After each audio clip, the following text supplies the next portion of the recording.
बिस्मिल्लाहिर्रहमानिर्रहीम। Ninth class आज का हमारा आर्टिकल जो है वो डिस्कवरी ऑफ न्यूट्रॉन के हवाले से। इससे पहले हमने discovery of electron and proton जो है वो डिस्कस कर ली थी, जिसमें हमने उसकी कुछ प्रॉपर्टीज़ जो हैं उनको भी क्लियर किया था। कुछ शॉर्ट क्वेश्चंस थे जिनको हमने क्लियर कर लिया था। आज बड़ा छोटा सा इजी आर्टिकल है, लेकिन इसके अंदर जो इसकी प्रॉपर्टीज़ हैं वो शॉर्ट क्वेश्चंस के हवाले से आ जाती हैं। कुछ इसके एमसीक्यूज़ हैं, इसलिए आपने इसको एमसीक्यूज़ और शॉर्ट क्वेश्चन के हवाले से बड़े इंपॉर्टेंट पॉइंट ऑफ व्यू से क्लियर करना है। डिस्कवरी ऑफ न्यूट्रॉन, हमारे पास जब इलेक्ट्रॉन और प्रोटॉन डिस्कवर हो गए तो उसके बाद रदरफोर्ड ने ये ऑब्ज़र्व किया कि जो एलिमेंट या एटम का मैस है वो सिर्फ इलेक्ट्रॉन और प्रोटॉन पे एग्जिस्ट नहीं करता। क्लियर करती चलूँ आप लोगों को। इलेक्ट्रॉन के ऊपर चार्ज जो है वो नेगेटिव था, प्रोटॉन जो है उनके ऊपर चार्ज जो है वो पॉजिटिव था। इलेक्ट्रॉन को हमने कैथोड रेज का नाम दिया था और प्रोटॉन जो है उनको हमने कैनाल रेज का नाम दिया था। तो इन दोनों की डिस्कवरी के बाद साइंटिस्ट ने ये ऑब्ज़र्व किया कि जो एटम है उसका मैस इलेक्ट्रॉन और प्रोटॉन के ऊपर डिपेंड नहीं करता। कोई और एक तीसरी चीज़ भी मौजूद है जो चार्ज तो नहीं रखती लेकिन उसका वेट ज़रूर है। यानी उस वक्त ये प्रेडिक्शन दे दी गई कि इलेक्ट्रॉन और प्रोटॉन के अलावा भी कोई तीसरी चीज़ एटम के अंदर ज़रूर मौजूद है जो एटम का मैस बना रही है। रदरफोर्ड ने सबसे पहले ऑब्जर्वेशन मैस ऑफ एलिमेंट की करते हुए कहा कि mass of element can not be explain on the basis of electron and proton only. सबसे मेजर बड़ी बात डिस्कवरी ऑफ न्यूट्रॉन की कि न्यूट्रॉन की डिस्कवरी जो है वो किस तरह से आई और इसको किस तरह से देखा गया। यानी जब हम ये देखते थे कि एटम का वेट किया जाता था तो हम अगर इलेक्ट्रॉन और प्रोटॉन के वेट को प्लस कर भी दें या इलेक्ट्रॉन या प्रोटॉन का वेट दोनों का ले लें तो भी हमारे पास एटम का वेट नहीं बन रहा था। तो रदरफोर्ड ने ये ऑब्जर्वेशन दी कि तीसरी कोई चीज़ लाजमी मौजूद है जो इसका एटम का मैस जो है वो बना सकती है। इसकी जो प्रेडिक्शन है, न्यूट्रॉन की प्रेडिक्शन दी गई 1920 में, prediction of neutral particle in 1920। यानी उस वक्त तक इसको न्यूट्रॉन नहीं कहा जाता था, ये कहा जाता 1920 में ये बता दिया गया कि there is another neutral particle present in an atom which consist whole mass of atom, जिसके ऊपर पूरे का पूरा एटम का मैस जो है वो कंसिस्ट कर रहा है।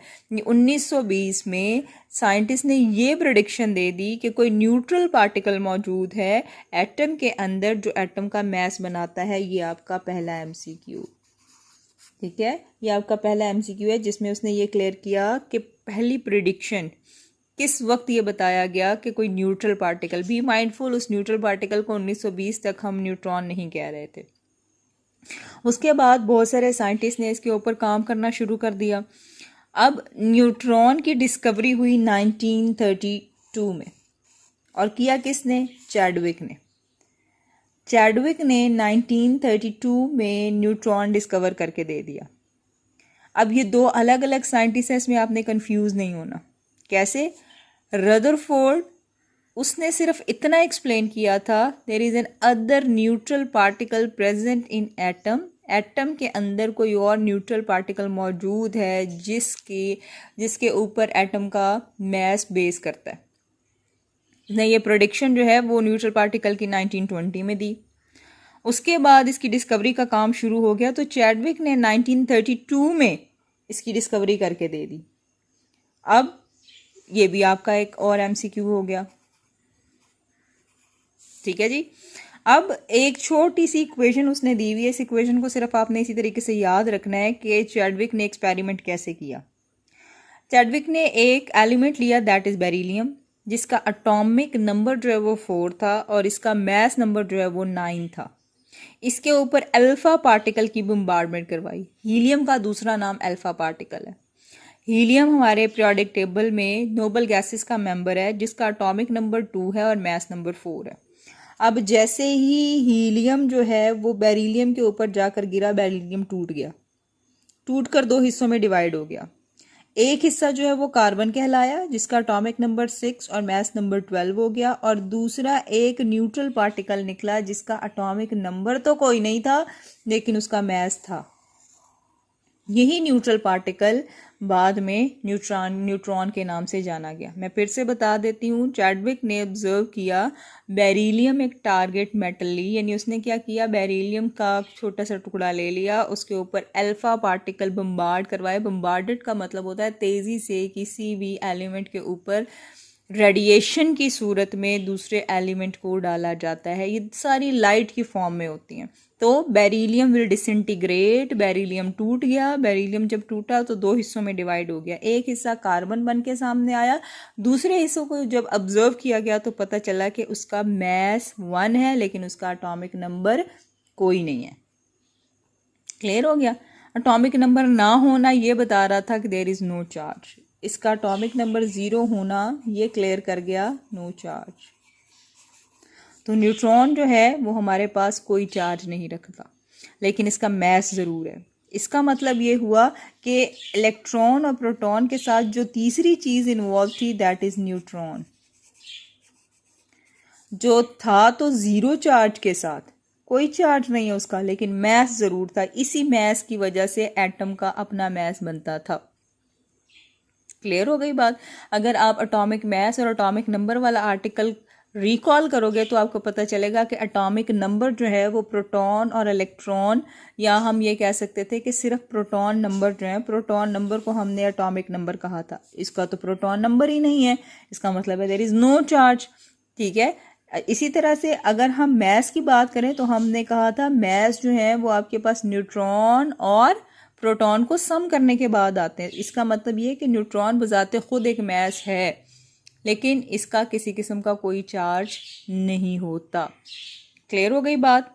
ठीक है जी। अब तक हमने सिर्फ 3 बातें की। सबसे पहली बात हमने ये की कि रदरफोर्ड ने ये ऑब्जर्व किया कि there is another particle present inside the atom, atom के अंदर कोई और पार्टिकल भी मौजूद है जिसका मैस बाकी दोनों पार्टिकल से ज़्यादा है, और इम्पॉर्टेंट बात ये थी कि वो न्यूट्रल है। इसकी प्रोडिक्शन उसने 1920 में कर दी थी, न्यूट्रल पार्टिकल की, न्यूट्रॉन का नाम नहीं दिया हुआ था। ठीक है। डिस्कवरी ऑफ न्यूट्रॉन जो है वो चैडविक ने दिया 1932 में। उन्होंने एक एक्सपेरिमेंट किया जिसमें बेरिलियम ली, बेरिलियम के ऊपर हीलियम के पार्टिकल्स को डाला, जिसकी वजह से बेरिलियम टूट गया और कार्बन और न्यूट्रॉन के अंदर डिवाइड हो गया। ठीक है। अब हम चलते हैं प्रॉपर्टीज़ की तरफ। इसकी 4 इंपॉर्टेंट प्रॉपर्टीज़ हैं। पहली प्रॉपर्टी तो ये है कि neutron has no charge, neutron का कोई चार्ज नहीं है, so it mean to say it is neutral particle, ये न्यूट्रल पार्टिकल है। Third point is highly penetrating, ये MCQ अगेन है। इलेक्ट्रॉन, प्रोटॉन और न्यूट्रॉन तीनों के हवाले में से अगर आप देखोगे तो आपको ये वाला सबसे ज़्यादा पेनिट्रेटिंग, पेनिट्रेटिंग का मतलब होता है किसी चीज़ के अंदर जज्ब हो जाना। अगर हम इलेक्ट्रॉन, प्रोटॉन और न्यूट्रॉन तीनों लेकर वो पार्टिकल्स जो हैं या वो रेडिएशंस जो हैं वो किसी चीज़ के ऊपर डालते हैं तो सबसे ज़्यादा जल्दी जो पार्टिकल जज्ब हो जाएगा और अंदर तक जज्ब हो जाएगा, बहुत हाईली डीपली चला जाएगा, दैट इज़ कॉल्ड न्यूट्रॉन। इसीलिए हम कहते हैं दैट इज़ हाईली पेनिट्रेटिंग, जज्ब हो जाना, अंदर तक रिस जाना, किसी चीज़ के अंदर एब्जॉर्ब हो जाने की सलाहियत जो है। ठीक है। फिर वो कहते हैं कि इसका अपना मैस तकरीबन बराबर होता है प्रोटॉन के मैस के। क्लियर कर दूं अगेन, इसकी बड़ी सिंपल सी प्रॉपर्टीज़ हैं। No charge, neutral particle, highly penetrating particles होते हैं, and the mass of neutron is near about to the mass of proton. इसका जो मैस है वो प्रोटॉन के मैस के बराबर होता है। क्लियर है जी। बुक की तरफ आ जाते हैं। बुक में उसने एक आपको इक्वेशन दे दी है। ये इक्वेशन अक्सर पेपर में आ जाती है, इसलिए आपने इस इक्वेशन को बड़े ध्यान से याद कर लेना। ठीक है। इसके बाद है आपके पास टेस्ट योरसेल्फ।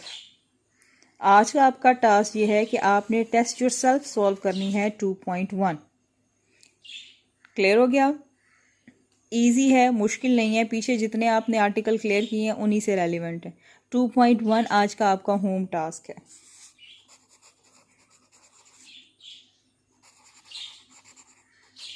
जी 9th क्लास, आज का आपका होम टास्क जो है वो 2.1 है और उसके साथ आपने इसकी प्रॉपर्टीज़ जो हैं वो अपनी नीट नोटबुक पे लिख लेनी है। इस इक्वेशन को अगेन बड़े ध्यान से याद कीजिएगा। दोनों साइंटिस्ट जो हैं वो आपको याद हों, एक थे हमारे पास चैडविक और दूसरे थे रदरफोर्ड। अब आपने इस चीज़ को क्लियर करना है कि न्यूट्रॉन की डिस्कवरी किसने दी और न्यूट्रॉन की प्रिडिक्शन किसने की।